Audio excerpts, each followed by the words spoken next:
지금 현재 국무총리 소속으로 부동산 감독원이 설치가 되는 법안이 발의가 되었는데요. 영장 없이 금융 과세 행정 자료를 폭넓게 보는 것은 대한민국 헌법 원리인 제12조 적법조차 원리에 위배될 가능성이 큽니다. 오늘은 현재 영상을 찍는 날짜인 2026년 2월 13일 날짜로 발의가 되어 있는 부동산 감독원 설치에 대한 법안에 대해서 얘기를 해보고자 합니다. 부동산 불법 행위와 관련해서 직접 조사와 관계기관 자료 연계를 폭넓게 상정하는 그런 내용으로 되어 있고요. 특히 주의하셔야 될 것은 자료 요구, 현장 조사, 그리고 서류 영치, 그리고 금융, 과세, 행정 자료 요구와 같은 권한이 기재가 되어 있다는 점이 쟁점입니다. 이제 이 법안의 제안 이유는 이제 부동산 시장이 이제 그동안 이제 각종 불공정, 불법 행위 및 투기 행위 만연으로 인해서 부동산 가격이 과도하게 상승하고 이로 인해서 국민의 주거 안정이 심각하게 저해되는 등 그 폐해가 이제 심화되고 있기 때문에 이러한 폐해를 관리 감독할 수 있는 부동산 감독원이라는 기관을 설치해서 운영하겠다라는 것입니다. 언뜻 보면 이러한 이제 제안 이유 자체는 그렇게 잘못된 것이 없어 보이는데요. 저희가 조금 주의해야 될 것은 실제로 이 규정이 어떻게 정의되어 있느냐인 것 같습니다. 제5조를 보시면 이제 감독원은 다음 각호의 어느 하나에 해당하는 경우에는 부동산 불법 행위 여부를 확인하기 위해서 위반 혐의가 있는 자 또는 그 밖에 대통령령으로 전하는 관계자를 조사를 할 수가 있는데요. 과연 이 위반 혐의가 있는 자 어떻게 이 범위를 제한하느냐가 굉장히 관건이 될 것 같습니다. 부동산 감독 관계기관 공무원으로부터 통보를 받은 경우 이런 경우는 어느 정도의 조사 근거가 있다고 볼 수 있을 것 같은데요. 이제 부동산 감독 협의회, 이 협의회가 과연 어떤 사람으로 조직될 것인지는 잘 모르겠지만 행정기관 산하로 들어가는 이제 협의회겠죠. 이 협의회가 조사가 필요하다고 심의 의결한 경우, 사법기관이나 이제 경찰기관이 아닌 어떤 민간 협의회가 단순히 이제 조사가 필요하다라고 내가 심의를 했다라고 하면 이런 경우에 대해서는 위반 혐의가 있다라고 간주가 되는 거고 이제 곧바로 조사가 가능하다라는 문제고요. 그 다음에 이제 부동산 불법 행위 신고센터에 신고가 접수된 경우 그러면 신고만 접수가 되면 이런 조사가 이제 시작이 될 수 있다는 얘기인데 그렇게 된다 그러면은 경쟁자라든지 어떤 악의를 가지고 악의적으로 이 신고 자체를 남용 혹은 오용을 하는 케이스가 굉장히 많이 늘어날 수가 있다라는 거고요. 그 다음에 이제 그 밖에 부동산 불법 행위에 해당할 우려가 있는 행위 굉장히 넓게 이제 정의를 하고 있죠. 사실 어떠한 경우가 해당할 우려가 있는지는 사실은 알 수가 없습니다. 그러니까 즉 이거는 내가 생각했을 적에 이거는 부동산 불법 행위에 해당할 우려가 있어. 그러니까 우려만 가지고서도 이제 조사를 진행을 할 수 있다는 얘기가 되는 거겠죠. 그리고 이제 또 이제 무서운 점이 그러면 조사를 할 때는 어떤 방법으로 할 수 있느냐를 살펴보면 조사 대상자에 대한 출석 및 진술 요구 이 정도는 가능할 수 있을 거라고 보이고요. 조사 대상자에 대한 보고 요구 이 정도도 크게 무리가 없지 않나라고 생각을 하게 되는데 사실상 이제 보시면 조사 대상자에 대한 장부, 서류 또는 그 밖의 물건의 제출 요구 즉 이제 서류나 자료를 제출을 요구를 할 수 있는 권한이 있게 된다는 얘기가 되는데요. 이거는 이제 명칭은 조사지만 사실상 수색 압류에 가까운 권한을 쥐어주게 되는 겁니다. 그리고 또 하나 무서운 것은 그 밑에 보시면 조사 사항과 관련이 있다고 인정되는 장소에 출입하여 즉 어떤 장소에 대한 출입권까지 주고 있는데요. 영장 없이 그 다음에 이제 영장 없이 그 현장 조사 과정에서 확보한 서류를 즉 압수에 가까운 영치 즉 가지고 갈 수 있다는 얘기가 되는데요. 이거는 그야말로 이제 어떤 사법 영장 없이 수색 그 다음에 압류에 가까운 조사 행위를 할 수가 있다는 얘기가 됩니다. 대한민국 헌법을 보시면 누구든지 법률에 의하지 아니하고는 체포, 구속, 압수, 수색 또는 신문을 받지 아니하며 라고 되어 있는데 과연 이것은 어떤 법률과 적법한 절차, 이것이 이제 법률이 되면 법률이라고는 얘기는 할 수가 있겠죠. 그런데 과연 적법한 절차에 의해서 압수수색이 되고 있는 것인가? 라고 얘기를 했을 적에는 사실 아니다라고 얘기를 할 수 있는 소지가 굉장히 크게 보이고요. 그리고 이제 체포, 구속, 압수 또는 수색을 할 때에는 적법한 절차에 걸쳐서 검사의 신청에 의하여 법관이 발부한 영장을 제시해야 한다라고 대한민국 헌법에 규정이 되어 있는데요. 여기서 사실 여러 가지 단어가 걸리고 있죠. 압수수색을 할 때 적법한 절차, 과연 첫 번째 이게 적법한 절차인가? 두 번째, 검사의 신청에 의하여 과연 이제 검사가 사라진 이후에 이 검사의 신청에 의하여는 어떻게 해석이 되어야 할 것인가? 자, 그 다음에 법관이 발부한 영장을 제시하여야 한다. 이 부분이 핵심인데요. 우리나라는 상권이 분립이 되어 있기 때문에 어떤 입법과 행정과 사법권이 분리가 되어야 하는데 이런 사법권의 개입이 없이 영장도 아니고 어떤 행정적인 우려가 있다는 사실 자체만으로 압수수색의 권한을 행사하게 되는 경우가 생긴다는 겁니다. 대한민국 헌법을 위배할 가능성이 높은 법안이라고 사실 보지 않을 수가 없습니다. 즉 우리나라 헌법은 어떤 기관 내부의 기준이나 관행 말고 국민이 미리 알 수 있는 법률이 있어야 한다라고 규정을 하고 있고요. 또 법률이 있다고 끝이 아니고 그 법률이 정한 절차가 있어야 하고 그 절차 자체가 공정하고 예측이 가능해야 된다라고 이제 헌법에 명시가 되어 있는 것입니다.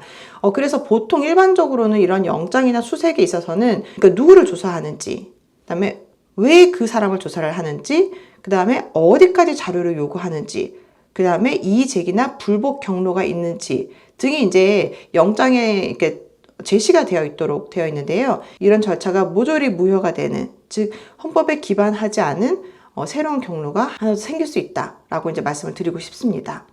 그리고 또한 문제 무서운 것 중에 하나가 감독원이 국가기관 등의 이제 부동산 거래 신고, 금융, 과세, 행정 자료 등을 요구할 수 있고 이를 조사에 활용할 수 있다고 되어 있는데요. 특히 금융 같은 것은 이제 대출 및 계좌와 같은 민감 정보와 연결이 될 수 있어서 영장 없이 대출 계좌를 본다라는 논란까지도 생길 수가 있습니다. 또 이러한 이제 논란을 좀 넓게 보면 단순히 이제 대한민국 헌법 12조뿐만이 아니라 17조 모든 국민은 사생활의 비밀과 자유를 침해받지 아니한다. 그 다음에 또 18조 모든 국민은 통신의 비밀을 침해받지 아니한다. 또 역시 마찬가지로 위배될 수 있는 가능성이 굉장히 높습니다. 즉 이제 적법 절차, 그 다음에 영장주의는 사실상 이제 형사 사건만의 얘기가 아니라 국민의 기본권 전반의 이제 침해를 막는 큰 울타리가 되는데. 이 법안은 이 울타리를 이제 벗어난 듯한 그런 인상을 확실하게 주고 있습니다. 다른 나라들은 어떠한지에 대해서 조금 살펴볼 필요도 있을 것 같은데요. 미국에도 마찬가지로 수정헌법에 듀 프로세스, 즉 적법 절차에 관한 이제 그 규정이 있고요.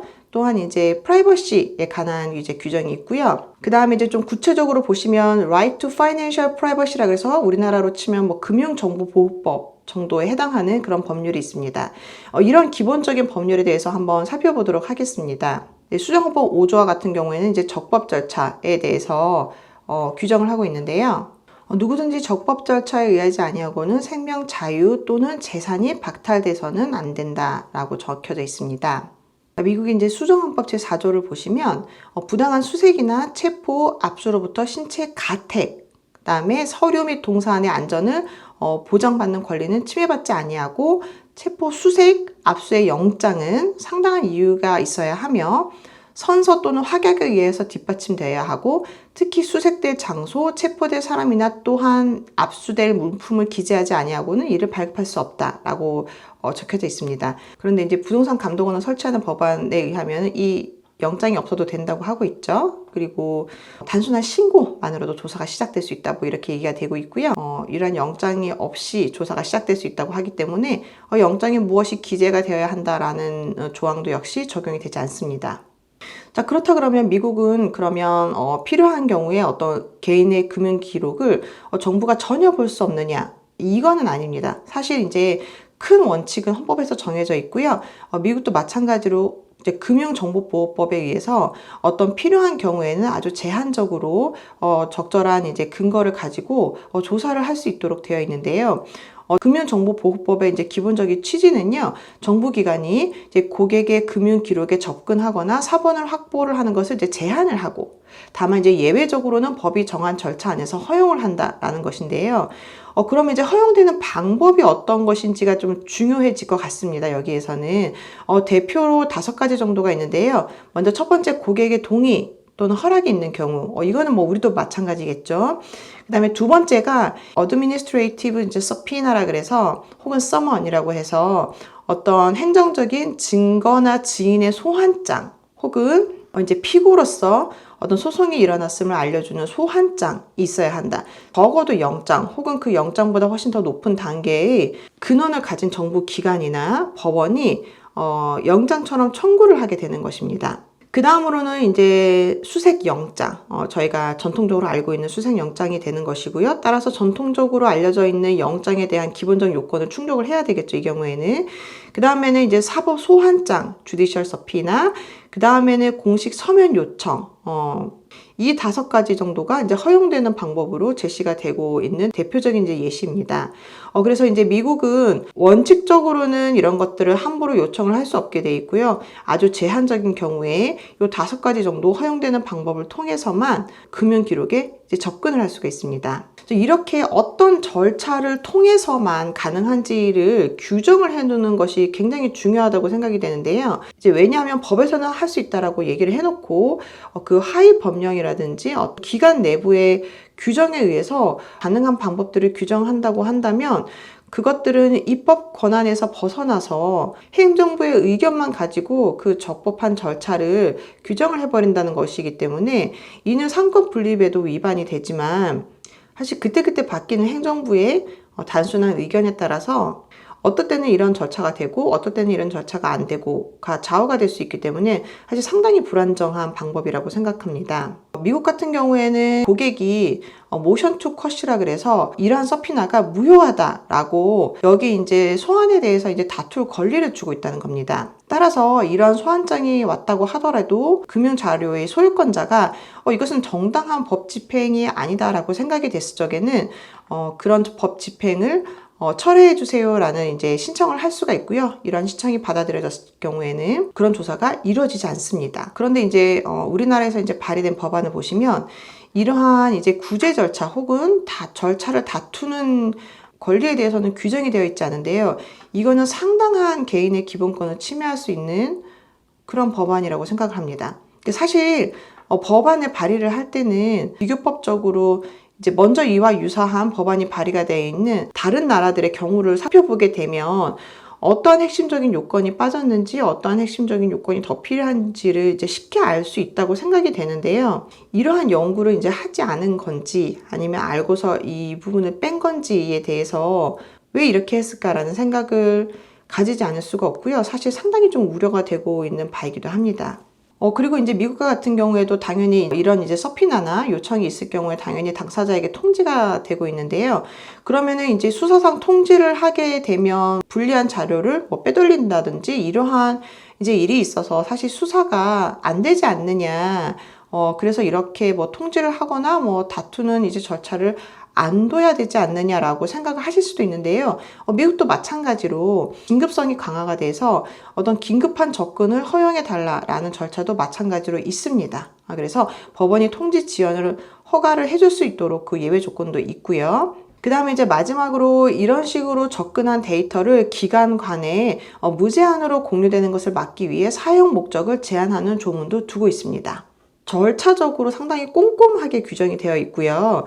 이런 부분은 저희도 법안을 발의를 할 때 조금 참고를 해야 되는 부분이 아닌가 하는 생각이 듭니다. 자, 그래서 이제 오늘 한 문장으로 조금 마무리를 할 수 있을 것 같은데요. 이제 권한이 커질수록 적법 절차는 단순히 이제 슬로건이 아니고 실제 법률에 세세히 규정이 되어 있어야 한다라고 제가 정리를 조금 하고 싶고요.